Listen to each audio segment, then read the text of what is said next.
నమస్తే, మీరు అందరూ ఇక్కడకు స్వాగతం. ఈ రోజు మనం గుప్తాంగం గురించి మాట్లాడతాం. మనం మన శరీర భాగాల గురించి తెలుసుకున్నాము, ఉదాహరణకు కళ్ళు, ముక్కు, చెవులు, చేతులు మొదలైనవి. కానీ మనకు మన ప్రైవేట్ శరీర భాగం గురించి పూర్తి సమాచారం లేదు. ఎందుకంటే దాని గురించి మాట్లాడటానికి సంకోచిస్తాము లేదా దాని గురించి సిగ్గుపడతాము. అందువల్ల మనకు చాలా సమస్యలు ఎదురవుతాయి. అందుకే ఈరోజు వీడియోలో నేను దీని గురించి బహిరంగంగా మాట్లాడబోతున్నాను. తద్వారా మీ అందరికీ దీని గురించి సరైన సమాచారం అందుతుంది. మా ప్రైవేట్ భాగంలో 3 ప్రాంతాలు ఉన్నాయి. మొదటి ప్రాంతం యూరెథ్రా, దీనిని మేము మూత్ర మార్గం అని కూడా పిలుస్తాము. ఇక్కడ నుండి మూత్రం బయటకు వస్తుంది. ఇది పై భాగంలో ఉంది. ఇది మహిళల సున్నితత్వాన్ని పెంచుతుంది. దీనివల్ల వారికి ఎక్కువ లైంగిక ఆనందం వస్తుంది. రెండవది మూత్ర మార్గం. ఇక్కడ నుండి పీరియడ్స్ వస్తాయి మరియు మనం ఇక్కడ నుండి మన శారీరక సంబంధాలను కొనసాగిస్తాము. సాధారణ డెలివరీలో బిడ్డ ఇక్కడ నుండి జన్మిస్తుంది. మూడవది మూత్ర నాళము. మేము మూత్రాన్ని ఇక్కడ నుండి వెళ్లిస్తాము.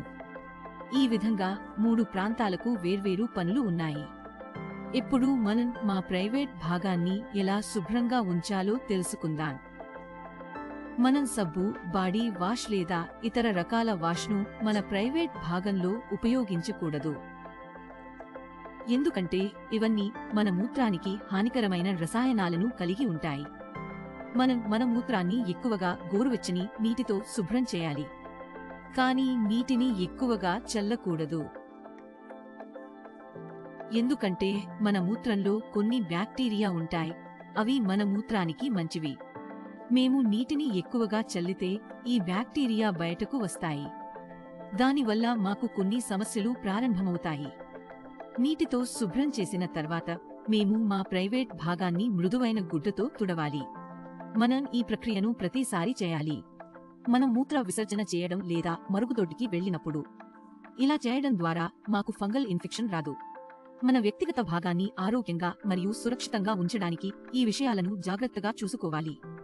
ఉదాహరణకు మల విసర్జన చేసిన తర్వాత మనం ముందుకు నుండి వెనక్కి మన ప్రైవేట్ భాగాన్ని శుభ్రం చేయాలి. ఎందుకంటే కొన్ని బ్యాక్టీరియా మల విసర్జన ద్వారా బయటకు వస్తాయి. మనం ముందుకు నుండి వెనక్కి శుభ్రం చేస్తే ఈ విధంగా బ్యాక్టీరియా మన మూత్రంలోకి వెళ్లిపోతాయి. మనం ప్రతిరోజు ప్యాంటీ ధరించాలి. ఒక మహిళకు ప్యాంటీ ధరించడం వల్ల దురద లేదా దద్దుర్లు ఉంటే ఆమె ఈ విషయాలను జాగ్రత్తగా చూసుకోవాలి. ప్యాంటీ ఆమె సైజులో ఉండాలి మరియు బట్ట కాటన్ కావాలి. అంతర్వస్త్రాలను కడిగిన తర్వాత వాటిని బహిరంగ గాలి మరియు సూర్యకాంతిలో ఆరబెట్టాలి. ఇది చేస్తే మనకు ఫంగల్ ఇన్ఫెక్షన్ వచ్చే అవకాశాలు ఉండవు. అవసరమైతే మనం కొంత సమయం ప్యాంటీ లేకుండా మన ప్రైవేట్ భాగాన్ని తెరిచి ఉంచాలి. ఎందుకంటే అది గాలి లేని ప్రాంతం మరియు ఎల్లప్పుడూ తడి. దానివల్ల దురద, కాలినట్లు అనిపించడం మరియు దద్దుర్లు వస్తాయి. ఇంట్లో ఎవరూ లేకపోతే మనం ఆ ప్రదేశాన్ని కొంత సమయం తెరిచి ఉంచాలి.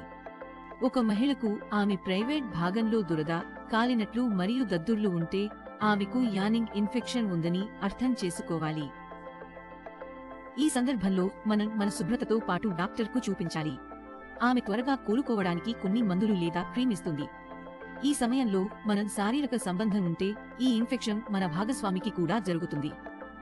రాత్రి నిద్రపోతున్నప్పుడు మనం బ్రా తీసి నిద్రపోవాలి.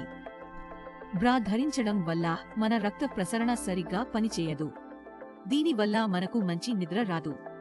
మనం మొత్తం రోజు చెమట పడుతున్నందున మనకు ఫంగల్ ఇన్ఫెక్షన్ కూడా వస్తుంది.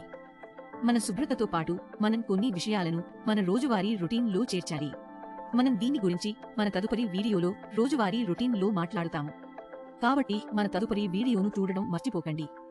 ధన్యవాదాలు.